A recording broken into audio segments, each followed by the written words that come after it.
주님, 저희가 함께 살아가는 이 삶 가운데에서 참 저에게 가장 필요한 것은 주님과 동행하는 것임을 저희로 기억하게 하여 주시옵소서.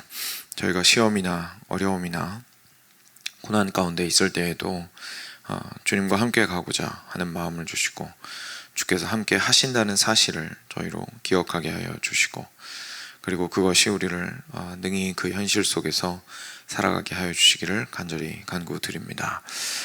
그래서 이 땅 가운데에서 함께 동행하는 인간 친구는 없다 할지라도 주님께서 우리의 친구가 되어 주셔서 함께 하심을 저희로 감사하도록 하여 주시고, 또한 마지막까지 저희가 갈 힘이 없다 할지라도 주께서 함께 하심으로 끝까지 가게 하셔서 마지막 때에 주 앞에서 칭찬받게 하시기를 저희가 간구드립니다. 그러니 주님, 저희가 온전히 주님을 의뢰하고 의지하는 겸손함 말고는 참 이 땅 가운데서 저희가 자랑할 것이 없습니다. 저희가 예수님을 친구로 가지고 있으며 주인으로 왕으로 모시고 있으며 예수님과 함께 이 길을 걸어간다라는 사실이 우리의 최고의 특권이자 또한 기쁨과 평안이 될 수 있도록 하여 주시옵소서. 오늘 말씀을 통하여서 또 어김없이 우리에게 그러한 주님의 모습을 드러내 보여 주시옵소서. 우리 삶 가운데 동행하시는 주님을 다시 한번 기대하오며 우리 주 예수 그리스도의 이름으로 기도드렸습니다. 아멘. 네, 열왕기하 오늘 12장 보겠습니다. 오늘은 9절부터 끝까지입니다.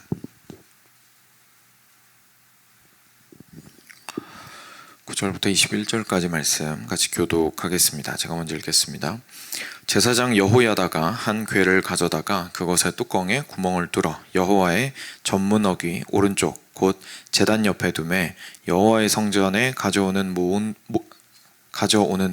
은을 다 문을 지키는 제사장들이 그 궤에 넣더라. 이에 그 궤 가운데 은이 많은 것을 보면 왕의 서기와 대제사장이 올라와서 여호와의 성전에 있는 대로 그 은을 계산하여 봉하고 그 달아본 은을 일하는 자 곧 여호와의 성전을 맡은 자의 손에 넘기면 그들은 또 여호와의 성전을 수리하는 목수와 건축하는 자들에게 주고 석수에게 주고 또 여호와의 성전 파손한 데를 수리할 제목과 다듬은 돌을 사게 하며 그 성전을 수리할 모든 물건을 위하여 쓰게 하였으되 여호와의 성전에 드린 그 은으로 그 성전의 은 대접이나 불집게나 주발이나 나팔이나 아무 금 그릇이나 은 그릇도 만들지 아니하고 그 은을 일하는 자에게 주어 그것으로 여호와의 성전을 수리하게 하였으며 또 그 은을 받아 일꾼에게 주는 사람들과 회개하지 아니하였으니 이는 그들이 성실히 일을 행하였음이라. 속건제의 은과 속죄제의 은은 여호와의 성전에 드리지 아니하고 제사장에게 돌렸더라. 그때 아람 왕 하사엘이 올라와서 가드를 쳐서 점령하고 예루살렘을 향하여 올라오고자 하므로 유다의 왕 요아스가 그의 조상들 유다 왕 여호사밧과 여호람과 아하시야가 구별하여 드린 모든 성물과 자기가 구별하여 드린 성물과 여호와의 성전 곳간과 왕궁이 있는 금을 다 가져다가 아람 왕 하사엘에게 보냈더니 하사엘이 예루살렘에서 떠나갔더라.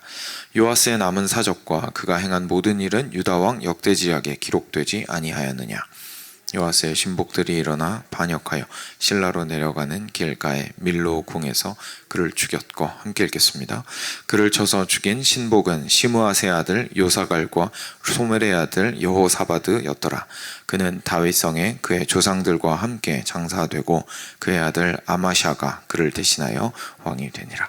아멘. 네, 오늘도 이제 요아스의 이야기가 계속되고 있습니다. 마지막에 보시면 안타깝게도 40년이나 다스린 후에 마지막에 신복에 의해서 반역당해서 죽은 안타까운 사건이 있었습니다. 하지만 어떻게 이제 마무리가 되었든 일단 그 삶을 하나님 앞에서 올바르게 어릴 때부터 그래도 살고자 했던 요아스가 40년 동안 다스리고 나서 이제 마무리를 한 것까지가 오늘의 말씀이 되겠습니다. 어제 말씀에서 좀 이어지는 부분에 좀 초점을 맞춰서 오늘 같이 보고 싶은데요.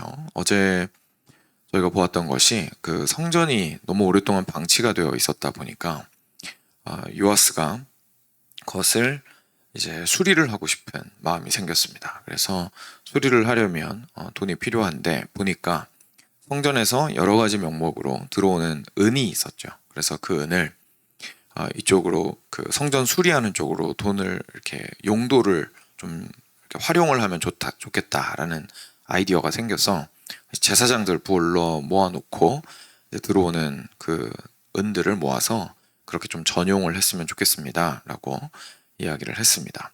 그래서 근데 그때 이제 은을 받는 사람들이 있었으니까요. 그 은을 받는 사람들한테 제사장들이 가서 이 용도로 당신이 그 모은 이 은을 쓰겠습니다 해가지고 이제 수거를 해서 실제로 수리를 하는 일을 이제 맡게 되었던 거죠, 프로젝트를. 근데 기억하시다시피 그게 요아스 왕 23년이죠. 23년에 될 때까지 이 일이 이루어지지가 않았습니다. 그래서 이제 제사장들 불러 모아놓고 혼을 좀 내고 그리고 나서 왜 이렇게 아직까지 안 됐습니까? 얘기한 다음에 제사장들한테 그럼 이 프로젝트는 그냥 직접 이렇게 다른 방식으로 좀 이루어질 수 있도록 제가 하겠으니까 제사장들 당신들은 이제 손 떼십시오 이렇게 된 거죠. 그리고 제사장들이 거기에 순종을 했습니다. 알겠습니다. 요아스 왕이시여 이렇게 한 거죠. 그리고 나서 이제 구체적으로 그러면 우리 요아스 왕이 어떻게 했는지가 오늘 말씀에서 나옵니다. 9절 보시면요. 제사장 여호야다가 한 궤를 가져다가 그것의 뚜껑에 구멍을 뚫어. 그래서 뭐 우리식으로 얘기하면 헝금함을 만든 거죠. 헝금함을 만들어서 여호와의 전문 어귀 오른쪽 곧 제단 옆에 두매.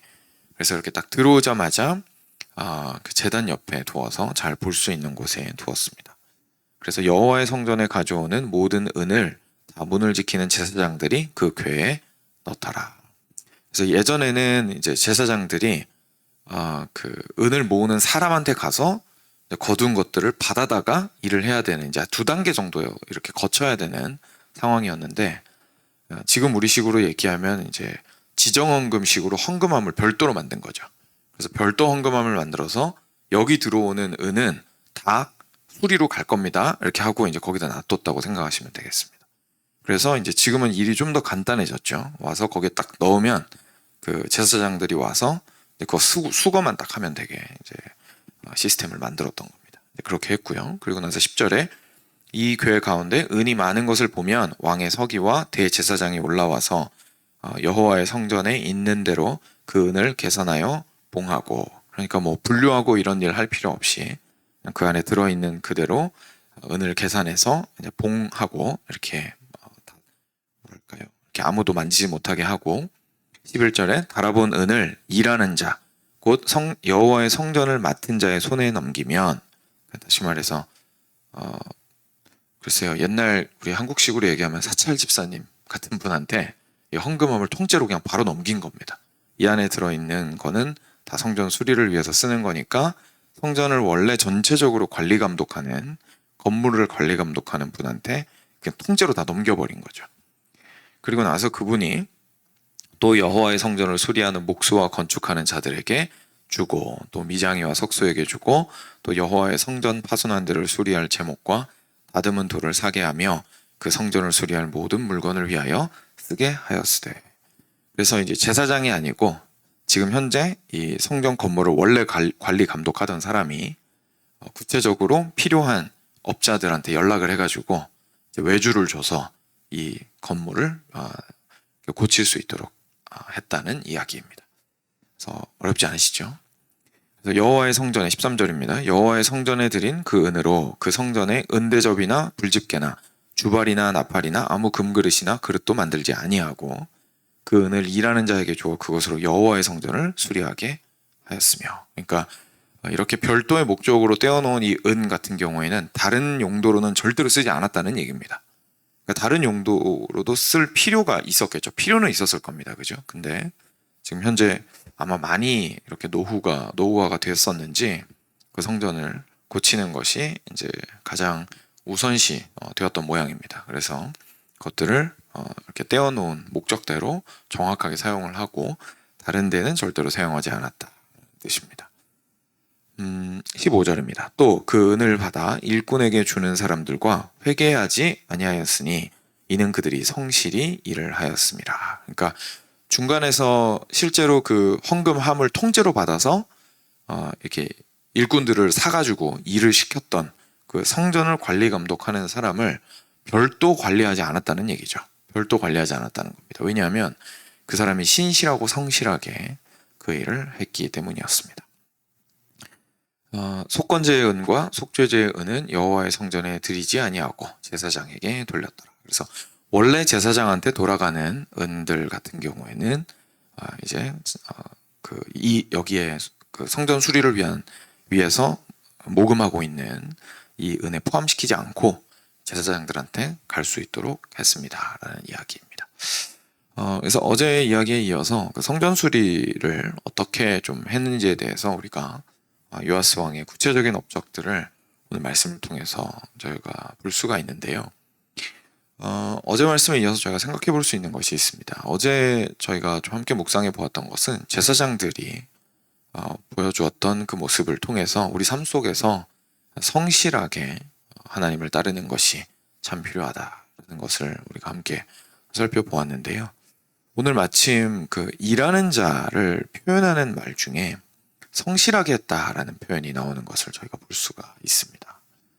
그 일을 실제로 맡아서 행했던 사람이 제사장들과는 달리, 그러니까 일부러 제사장들을 혼내려고 이렇게 표현한 건 아니지만, 제사장들 부끄럽게 하려고 이렇게 표현한 건 아니지만, 어떻게 이렇게 반대가 되게 좀 모습을 보였던 것이죠. 그래서 성전을 관리 감독했던 그 사람들이 받은 은을 가지고 굉장히 성실하게 그것들을 사용했다라는 것을 저희가 보게 됩니다.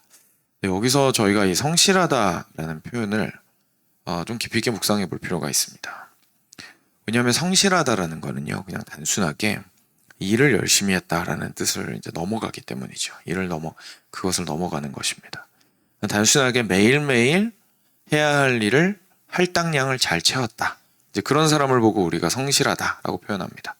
매일매일 쇼업하고, 그죠? 일하는 거 빼먹지 않고 항상 나타나고 출석하고, 그리고 자기한테 맡은 일이 적든 많든 것들을 해내고 마지막에 체크카드 찍고 나가면 저희가 그 사람 보고 성실하다라고 이야기를 합니다.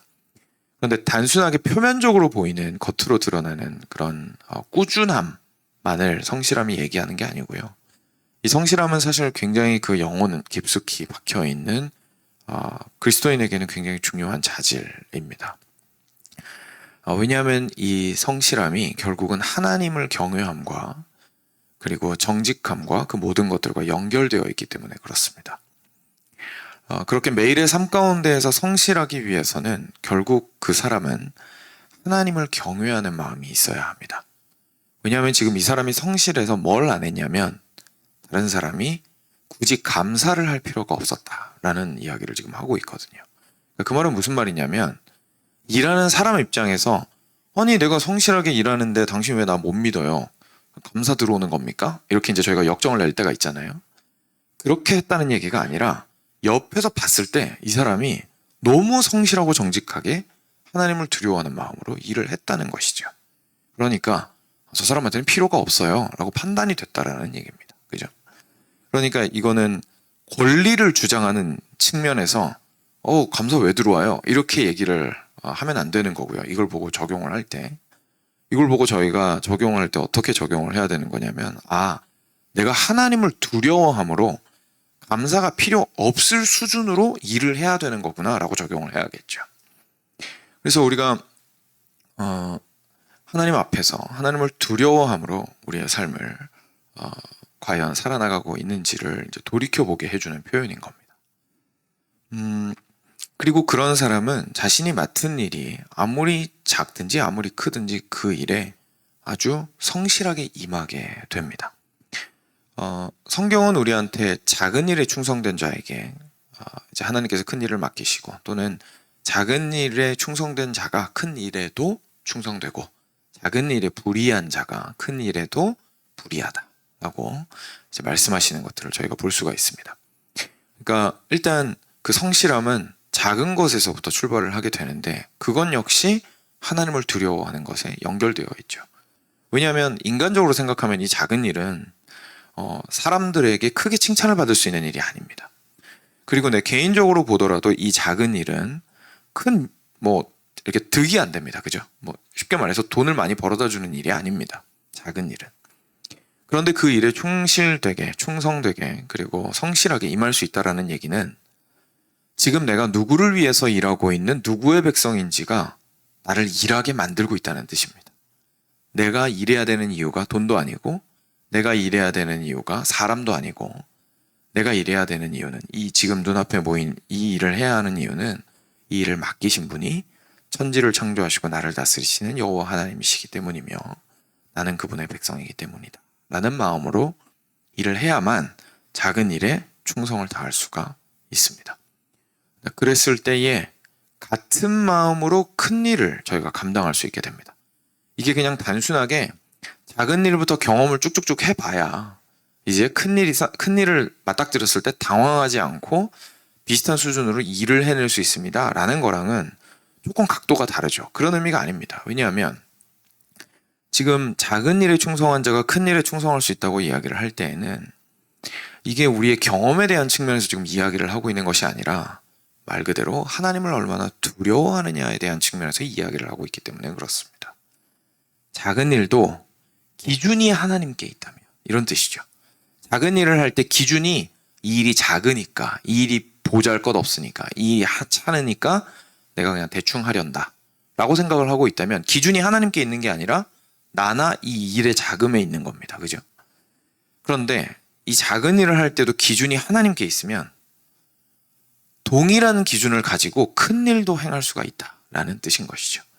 왜냐하면 그 큰 일도 하나님보다는 작습니다. 그래서 그 큰 일을 행할 때 하나님께 여전히 하나님을 두려워하고 경외하고 사랑하는 마음으로 동일하게 그 일을 행하게 된다라는 것이죠. 그래서 그리스도인은 사실 큰 일이라고 해서 두려움으로 뺀다기보다는 오히려 하나님께서 만약에 맡겨주신 것이라면 그것을 어떻게 하면 내가 하나님을 두려워함으로 성실하게 임할 것인가를 고민하는 것이 이제 그리스도인의 바른 모습일 겁니다. 그런 것들을 우리가 오늘 이 은을 받아서 사용하였던 이 일꾼의 성실함에서 저희가 발견하게 되는 덕목들이죠. 이것을요, 성경은 제가 방금 말씀드리면서도 사실 이렇게 은근슬쩍 끼워 넣었는데, 성경은 사실 뭐라고 표현하고 있냐면 이런 자질을 충성됨이라고 표현하고 있습니다. 충성됨. 충성됨은 인기 있는 덕목이 아닙니다. 사실 언제 충성된 것이 가치 있는 덕목으로 이야기됐는지 기억이 나지 않을 정도로 충성된 것은 이 땅 가운데서 아무런 인기도 없습니다. 사실.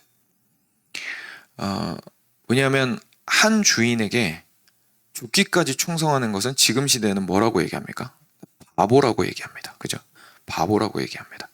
한 주인에게 끝까지 충성하는 것은 바보라고 이야기하는 것이 이 시대입니다. 거기서 그 고생을 하고 있는데 왜 빨리 안 나와?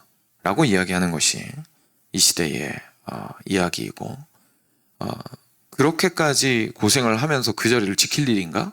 라고 이야기하는 것이 이 시대의 조언입니다. 아무도 하나님을 두려워함으로 버티라고 말하지 않죠. 근데 사실 성경은 충성됨에 대해서 굉장히 중요하게 이야기를 하고 있습니다. 그래서 말씀을 저도 좀 찾아봤는데요. 굉장히 많은 말씀에서 하나님께서 이 충성됨에 대해서 이야기를 하고 있었습니다. 그래서 제가 막 많은 말씀 드리기보다 짧게나마 조금씩 제가 말씀들을 인용해서 말씀을 드리고 오늘 마무리를 했으면 좋겠습니다. 성경이 우리한테 말해주는 충성됨을 제가 조금 말씀을 드리겠습니다. 잠언 20장 6절에는 이렇게 말하고 있습니다. 많은 사람이 각기 자기의 인자함을 사랑하나니 충성된 자를 누가 만날 수 있으랴. 뭐라 그러는 거냐면 수많은 사람들이 자기가 얼마나 자비로운 사람이고 사랑이 많은 사람이고 사람들을 잘 대하는 사람인지를 자랑하지만, 자기가 얼마나 높은 사람인지를 자랑하지만 내가 얼마나 충성된 사람인가, 다시 말해서 내가 얼마나 끈질기고 겸손하게 따라가는 사람인가, 팔로워인가 라는 거에 대해서는 아무도 자랑 안 한다는 얘기입니다. 다들 내가 얼마나 리드를 하고 있느냐에 대해서 자랑하지, 또는 내가 얼마나 섬기느냐에 대해서 막 사람들한테 내 덕에 사람들이 잘 되고 있어, 이런 걸 자랑하지, 내가 얼마나 충성된 팔로워인가, 따라가는 자인가에 대해서는 생각하지 않는다는 거죠. 만날 수 있으랴. 그런 사람 없다는 얘기죠. 너무 찾기 어렵다는 얘기입니다. 25장 13절입니다. 잠언.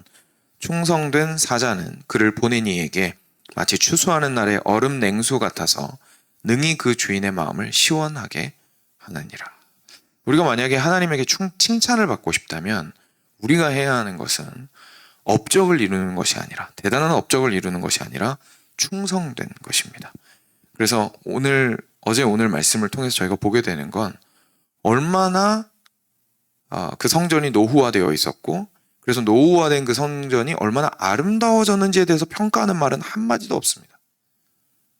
어떻게 은을 걷어서 그 은을 어떻게 성실하게 사용해야 하는가에 대한 이야기만 있습니다. 하나님께서 보시는 것은 업적이 아니라 그의 신실함이라는 것을 보게 됩니다. 그것이 그 주인의 마음을 시원하게 하죠. 저희가 잘 알고 있는 달란트 비유에서 혹시 기억하시는지 모르겠는데, 정확한 워딩을 그 주인이 5달란트 그리고 2달란트 남겨온 사람한테 이렇게 칭찬했습니다. 잘하였도다 착하고 충성된 종아. 칭찬받은 것이 잘하였도다 착하고 충성된 종아. 가진 것을 가지고 우쭐하거나 가진 것을 가지고 열등감을 느끼고 숨어 있었던 것이 아니라 가진 것을 하나님께로부터 받은 것으로 여기고 끈질기게 그것 안에서 할 수 있는 것을 하였던 너 착한 종아라는 뜻인 거죠. 착하고 충성된 종아. 누가복음 16장 10절에서 아까 제가 좀 말씀드렸던 그 말씀이 나옵니다. 지극히 작은 것에 충성된 자는 큰 것에도 충성되고 지극히 작은 것에 불의한 자는 큰 것에도 불의하니라. 이어서 고린도전서 4장 2절에도 그리고 맡은 자에게 구할 것은 충성이니라. 맡을 자에게 구할 것은 충성이니라. 그리고 저희가 잘 알다시피 갈라디아서 5장 22절에서 충성은 위대한 성령의 9가지 열매 중에 하나로 등장하게 됩니다. 오직 성령의 열매는 사랑과 희락과 화평과 오래 참음과 자비와 양성과 충성과. 사랑하는 여러분, 하나님께서 저희한테 요구하시는 것은 끈질기게 포기하지 않고 주님을 따르는 성실함입니다. 우리는 불안해할 필요가 없습니다. 인간 주인을 따를 때는 항상 그 충성되기가 힘듭니다. 왜냐하면 불안전함도 있고 앞으로 어떻게 변할지 모른다라는 불안감이 있기 때문이죠. 그런데 우리는 하나님을 섬기는 사람들이기에 하나님을 향한 충성됨은 저희들을 배신하지 않을 겁니다. 그렇기 때문에 사랑하는 여러분, 저희가 정말로 포기하지 않고 지금 얼마나 낮은 곳에 힘든 곳에 있고 얼마나 지금 앞서가지 못하고 질질 끌려가고 있는지에 상관없이 오늘 맡은 바 그 작은 일에 주님 앞에서 하는 충성함으로 하는 것을 주께서 원하신다는 것을 우리가 감사함으로 그리고 겸손함으로 받아내고 걸어갔으면 좋겠습니다. 같이 기도하겠습니다. 주신 말씀 기억하시면서 하나님 앞에 기도로 나아가도록 하겠습니다. 같이 기도하겠습니다.